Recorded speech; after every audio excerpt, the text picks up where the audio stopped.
कार्यक्रम के पुण्यार्चक हैं स्वर्गीय श्रीमती मांगी देवी नथमल जी बाकलीवाल की स्मृति में घीसूलाल, धनराज विमला देवी, पन्नालाल उषा देवी, हुकुमचंद गुणमाला, महेंद्र अलका, सुरेंद्र वैशाली, प्रवीण मोनिका, नरेंद्र विनीता, राजेंद्र सारिका, विनय प्रज्ञा, अमित सपना, अनुराग सोनल, रौनक मानसी, अनीश हर्षिता, वर्धमान अक्षांशी, रोहित विज्ञम, अधिराज इशय आर्यन एवं समस्त बाकलीवाल परिवार, जैन को ग्रुप, गगराना वाले, इचल करंजी मुंबई, अहमदाबाद, भीलवाड़ा, जयपुर।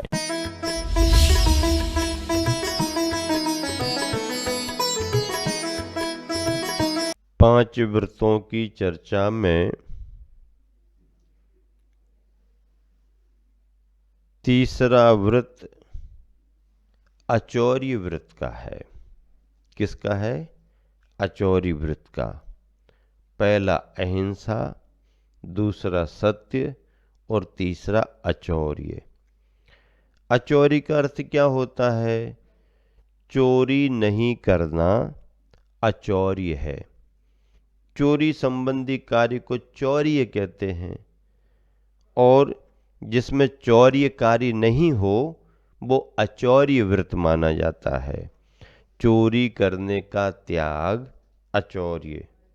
अब पूर्ण रूप से हो तो महाव्रत के रूप में होगा, और सीमा बना करके स्थूल रूप में हो तो एक देश व्रत के रूप में होगा। ये अचौरी व्रत है। अचौरी व्रत संबंधी किसी ने अचौरी व्रत को लिया है, अब व्रत लेने के बाद पालन करने की भावना होने के बावजूद भी अगर सावधानी न रखे तो उसमें दोष लगेंगे। कौन कौन से दोष लग सकते हैं? प्रतिनिधि के रूप में दोषों की व्याख्या, चर्चा सूत्र में की गई है। तत्वार सूत्र का 7वां अध्याय 27वां सूत्र चल रहा है।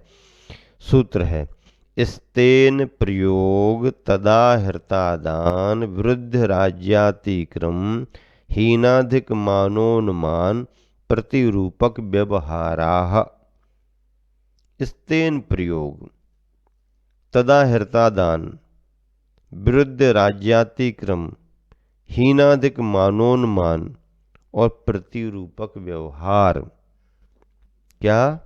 प्रतिरूपक व्यवहार। 5 बिंदु हैं इसमें। पहला स्तेन प्रयोग 1, दूसरा तदा हृतादान 2, तीसरा वृद्ध राज्यातिक्रम 3, चौथा हीनाधिक मानोन्मान और 5वां प्रतिरूपक व्यवहार। ये सुनिश्चित बिंदु हैं, शास्त्रों की व्याख्या के सूत्र हैं। स्तेन प्रयोग का अर्थ क्या है? चोरी के लिए चोर को प्रेरणा करना या उसका उपाय बताना। चोरी के लिए चोर को प्रेरणा करना एक, चोरी कराना 2, या चोरी करने के उपाय बताना। चोर को प्रेरित करना, किसी से चोरी करवाना, अथवा चोरी करने के उपाय बताना, ये स्तेन प्रयोग है। स्तेन चोरी, प्रयोग अर्थात उसकी प्रक्रिया, उसके प्रयोग बताना। कोई चोर चोरी करता है और आपका परिचित है, आकर के बैठा, भैया क्या बात है, हफ्ता 15 दिन से तुम यहीं तो दिख रहे हो, क्या आजकल लाइन बदल ली आपने? क्यों, आजकल जाते नहीं कहीं? अब उसके मन में नहीं था, नहीं जाता था, और आपने उसको उत्साहित कर दिया। क्या कर दिया? उत्साहित कर दिया। उसको याद दिला करके उत्साहित कर दिया। नहीं, अब थोड़े से, अब अभी अनुकूलता नहीं है। अरे अभी इस जवानी में तुम नहीं करोगे तो फिर कब करोगे? लो, उसको और हवा भर दी। तो चोर के लिए प्रेरित करना, चोर के लिए चोरी करने की प्रेरणा देना, उसे उत्साहित करना। अरे अच्छा तो है, 2-4-10 घंटे में तुम्हारा काम बन जाता है, बस अभी समय है, अभी तो मेहनत कर सकते हो, और बाकी क्या है। चोरी के लिए चोर को प्रेरित करना, किसी को माध्यम बना करके उससे चोरी करवाना। हाँ तुम तो करो, कोई दिक्कत नहीं है, अब तो करो, बढ़िया है, अच्छा है, हम है ना तुम्हारे पीछे, तुम चिंता क्यों करते, पकड़ में आओगे तो हम छुड़ा लेंगे ना। हाँ, चोरी कराना, उसका उपाय बताना। तुमको पता नहीं है, अरे नहीं आजकल सिक्योरिटी बहुत हो गई है, ये है वो है, सीसीटीवी कैमरे लग गए हैं, ऐसा है वैसा है। अरे तुम समझता नहीं है, ऐसा करो वैसा करो, ये करो, इस तरीके से जाओ उस तरीके से जाओ, ऐसा करोगे तो ठीक रहेगा। मतलब उपाय बताना, इसका नाम है स्तेन प्रयोग। चोरी के लिए चोर को प्रेरणा करना, चोरी का कार्य कराना और चोरी करने के लिए उपाय बताना, स्तेन प्रयोग है। Sale tax, income tax. Sale tax, इतना माल बेचा लेकिन उसका कुछ भरा नहीं, इतनी आमदनी हुई उसको दिखाया नहीं, तो ये सब दोष हैं। व्रत के पालन करने के लिए इन दोषों से बचना बहुत जरूरी है। इन दोषों के रहते व्रत पालन नहीं होता। हीन अधिक मानोनुमान, लेन देन के बांट, तराजू वगैरह को घटबड़ रखना। हाँ, लेते समय बड़े का प्रयोग करना, देते समय छोटे का प्रयोग करना। सामने वाला समझ ही नहीं पाता है, थोड़ा थोड़ा अंतर करके लेते देते रहते हो, ये दोष है। माप तौल अपने सही होने चाहिए। आपकी मेहनत तो आपको मिल ही रही है व्यापार में। एक व्यापारी जितनी मेहनत करता है ईमानदारी से उसको मिलता है, लेकिन ईमानदारी से मिलने पर भी उसका लोभ भाव ऐसा रहता है, जब तक वो ज़्यादा नहीं निकालता है तब तक वो उसका मन ही नहीं भरता। फिर ज़्यादा निकालने के रूप में और कुछ आदत में भी आ जाता है। सुनार है, कितनी ईमानदारी से बनाए, एक आध टुकड़ा वो अगर नहीं निकाले तो उसकी सुनारी किस काम की, उसकी कला किस काम की। वो तो बातें करते करते एक टुकड़ा अपनी तरफ कर लेता और तुमसे बातें करते रहता है, वही तो उसकी कला है। लेकिन दोष है, इसे हम कला नहीं कहेंगे, इसे दोष माना जाता है और उनकी आदत में आ जाता है। हाँ, किराना वाला है, कुछ ना कुछ मिक्स ना करे, जिसका उसमें ना मिला है तो उसका मन नहीं भरता। भले उसको 2 पैसे का फायदा हो, लेकिन 2 पैसे में भी उसका मन भरता है, उसने अपने तरीके से मिलावट कर दिए। तो हीनाधिक मानोनुमान, लेन देन के बांट, तराजू वगैरह को घटबड़ रखना। गुरुवराचार्य श्री हमेशा तत्वार सूत्र की व्याख्या में, इस सूत्र की व्याख्या में एक गांव का, देहात का संदर्भ सुनाते हैं। किराने की दुकान वाला था, बस वो खरीदता था तो अलग प्रयोग करता था, बेचता था तो अलग प्रयोग करता था। अगर लेना है किसी का सामान तो वो बड़े में लेता था और देना हो तो छोटे में देता था। वो खरीदने के, नापने के अपने बर्तनों के लिए अंदर रखे रहता था। बस क्या कहता था, जैसे कोई ग्राहक कुछ बेचने के लिए आया और भर करके लेना है, ओ बड़ी बहू लेकर के आओ। अब बड़ी बहू लेकर के आई, मतलब बड़ा बर्तन लेकर के आओ। अब बड़े बर्तन में लेगा, ज़्यादा ले लेगा। कोई खरीदने के लिए आया है, दुकान से सामान देना है, अरे छोटी बहू लेकर के आओ। अब छोटी बहू का मतलब है बई बहू, बहू तो एक ही है, बस छोटा बर्तन लेकर के आएगी, देना कम पड़ेगा। मतलब बहू एक ही है, बड़ी बहू कहा तो बड़ा बर्तन लेकर के आ जाएगी, छोटी बहू कहा तो छोटा बर्तन लेकर के आ जाएगी। सामने वाला को समझ ही नहीं पाता, बड़ी छोटी के चक्कर में व्यापारी अपना काम करता रहता है। ऐसे व्यापारी लोभ भाव से करते रहते हैं। हीनाधिक मानोन्मान, हीन छोटे, अधिक मान और उपमान। मान और उपमान लेन देन के जो मापक साधन होते हैं उनको कम अधिक रखना। प्रतिरूपक व्यवहार, अधिक कीमत की वस्तु में कम कीमत की वस्तु मिलाकर असली भाव से बेचना। कम कीमत की वस्तु को अधिक कीमत की वस्तु में मिला दिया और असली बता करके उसको बेच देना। ये भी अचौर्य संबंधी व्रत के अतिचार हैं। अचौर्य व्रत के अतिचारों में क्या क्या हो गया? स्तेन प्रयोग हो गया, तदाहृता दान हो गया, विरुद्ध राज्यातिक्रम हो गया, हीनाधिक मानोन्मान हो गया और प्रतिरूपक व्यवहार हो गया। एक ही रंग रूप की वस्तु, एक सस्ती है और एक महंगी है, तो सस्ती वाले को महंगी में मिला करके महंगे के भाव से बेचना, ये प्रतिरूपक व्यवहार है। इस तरह से ये तो हो गए अतिचार। अब अचौर्य व्रत के पालन करने के लिए भावनाएं भी होना चाहिए। तो भावनाओं की चर्चा में देखो क्या लिखा है। अचौर्य व्रत पालन करने की 5 भावनाएं।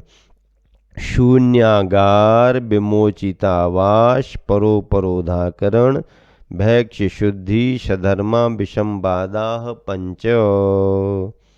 शून्यागार 1, विमोचितावास 2, परोपरोधाकरण 3, भैक्ष शुद्धि 4, सधर्मी अभिसंवाद, ये 5 व्रत की अचौर्य व्रत की भावनाएं हैं। शून्यागारवास, पर्वत की गुफा, वृक्ष की खोह आदि निर्जन स्थानों में रहना। शून्य आगार, गुफाएं मिल गई आपको नेचुरल बनी हुई, आप रहो। बड़े बड़े वृक्ष हैं, उनके अंदर खोखलापन आपको मिल गया, उसमें आप रहो। निर्जन स्थान वगैरह में रहो। ये शून्यागार आवास। अचौर्य व्रत की पालन करने में जहाँ कोई है ही नहीं वहाँ रहो। किसी का कोई स्वामित्व नहीं है, किसी का कोई विसंवाद नहीं है, आप रह सकते हो। शून्यागार। बस अचौर्य व्रत के पालन करने के लिए पर्वत की गुफाएं, वृक्ष की खोह आदि निर्जन स्थानों में रहना। आवागमन नहीं, किसी का लेन देन नहीं, चोरी आदि के दोषों से आप बचोगे। विमोचितावास, दूसरों के द्वारा छोड़े गए उजड़ स्थान में निवास करना। मकान तो बना है लेकिन छोड़ करके चले गए। अब छोड़ करके चले गए, कोई आते ही जाता नहीं है, किसी को कोई लेना देना नहीं, तो अपने आप जा कर के रुक सकते हो। हाँ, विमोचित आवास है, छोड़ा गया स्थान है। परोपरोधाकरण, जहाँ आप ठहरे हैं वहाँ दूसरों को ठहरने से नहीं रोकना। आपने जाकर के अपना स्थान बना लिया, आपको आश्रय मिल गया, आप रुक गए, आपकी जगह तो है नहीं, किसी की छोड़ी गई जगह है, वहाँ पर आप रुक गए। अब उसी छोड़ी जगह को देख करके कोई और आ रहा है, वो भी वहीं पर रुकना चाहता, अब आप उसको मना नहीं कर सकते। क्यों? अगर आप मना करेंगे तो इस रूप में मना करेंगे, मैं यहाँ पर आ गया हूँ, मेरी ये जगह है, आप नहीं रह सकते। मेरी जगह है तो उसमें आपका स्वामित्व आ जाएगा, और स्वामित्व आपका है नहीं क्योंकि आप त्यागी हो। तो जब स्वामित्व आपका है नहीं, जगह दूसरे की है, जगह अब सार्वजनिक हो चुकी है आवागमन के लिए, तो आप जिस स्थान पर रुके हो ऐसे उस स्थान पर किसी दूसरे को आने से रोकना नहीं। अगर आपको नहीं जमता है, आप स्थान छोड़ दो, दूसरी जगह चले जाओ। नहीं नहीं हम तो यहीं रहेंगे, बहुत अच्छा लग रहा है, हम तो पहले आए थे, उसके पहले तो कोई नहीं था। तो इसका मतलब है उस छोड़ी हुई जगह को आपने अपना बना लिया। अब आपकी वो जगह हो गई, आपका स्वामित्व हो गया। जिसने छोड़ी है जगह, उसने अभी तुम्हारे को थोड़ी दी है, लेकिन खाली जगह देख करके तुमने डेरा जमा लिया और उसे अपनी मान करके दूसरे को नहीं आने दे रहे। परोधाकरण संबंधी दोष है। भैक्ष शुद्धि चरणानुयोग शास्त्र के अनुसार भिक्षा की शुद्धि रखना। आहार चर्या को जा रहे हैं, जो मिले सो लेना और नहीं मिले सो शांत समता भाव से वापस आ जाना। उनको ऐसा क्यों दिया, हमको क्यों नहीं दिया, उनको ज़्यादा दिया, हमको कम दिया, बनाया तो इतना सारा है, दे तो रहे नहीं हो, दिखाया तो इतना सारा है, दे तो नहीं रहे हो, आदि आदि दोष माने गए हैं। भिक्षा की शुद्धि रखना, निर्दोषता का ध्यान रखना। भिक्षा संबंधी भावों को भैक्ष कहते हैं। भैक्ष किसे कहते हैं? भिक्षा संबंधी क्रिया को भैक्ष कहा गया। तो ऐसी भिक्षा की शुद्धि, आहार चर्या की शुद्धि रखना, ये भैक्ष शुद्धि है।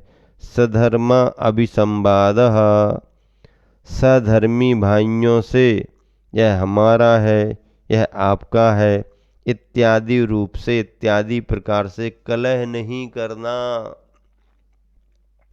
साधर्मी बंधुओं से ये हमारा वो तुम्हारा, ये हमारा वो तुम्हारा, हमारा ऐसा तुम्हारा वैसा, इस प्रकार से कलह नहीं करना।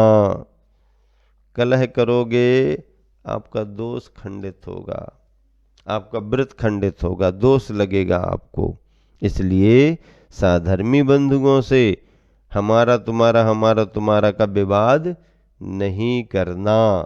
देखिए, ये जो भी कल्याण आलोचना की गाथा चल रही है, प्रसंग और विषय तो उसका है, लेकिन उसी के विस्तार के लिए तत्वार सूत्र के सूत्रों को आधार बना करके आप सबके लिए विशेष व्याख्या की जा रही है, ताकि आपका स्वाध्याय अच्छे से हो। आप पिछले समय से स्वाध्याय से जुड़े हुए हैं, कुछ ना कुछ सुनते रहते हैं, पढ़ते रहते हैं। ठीक है, सर्दी का समय चल रहा है, आवागमन कम हो रहा है, लोग अपने घरों में ही स्वाध्याय करें और निरंतर स्वाध्याय की भावना भाएं। स्वाध्याय करने में, व्रतों के पालन करने में अपन को सावधानी रखना पड़ती है। स्वाध्याय के अंग हैं, स्वाध्याय का स्वरूप है और व्रतों का स्वरूप है। व्रतों के पालन करने की विधि है, पद्धति है। आचार्य उमा स्वामी महाराज ने कितनी गंभीरता से, कितनी दूरदर्शिता से व्रतों की विवेचना की है, व्रतों का स्वरूप बतलाया है। उसमें उन व्रतों में लगने वाले दोषों की व्याख्या की है और उन व्रतों को पुष्ट करने के लिए भावनाओं के रूप में भी व्याख्या की है। आप अपने व्रतों को निर्दोष बनाए रखने के लिए अतिचारों से बचें और भावनाओं का पालन करें। आप निश्चित रूप से अपने व्रतों को अच्छे तरीके से पालेंगे। व्रती बनना इस संसार में, असंयम बहुल वातावरण में बड़ा महत्वपूर्ण है। बेभाग्यवान है, पुरुषार्थी हैं जिस कलिकाल पंचम काल में भी व्रतों का पालन कर रहे हैं।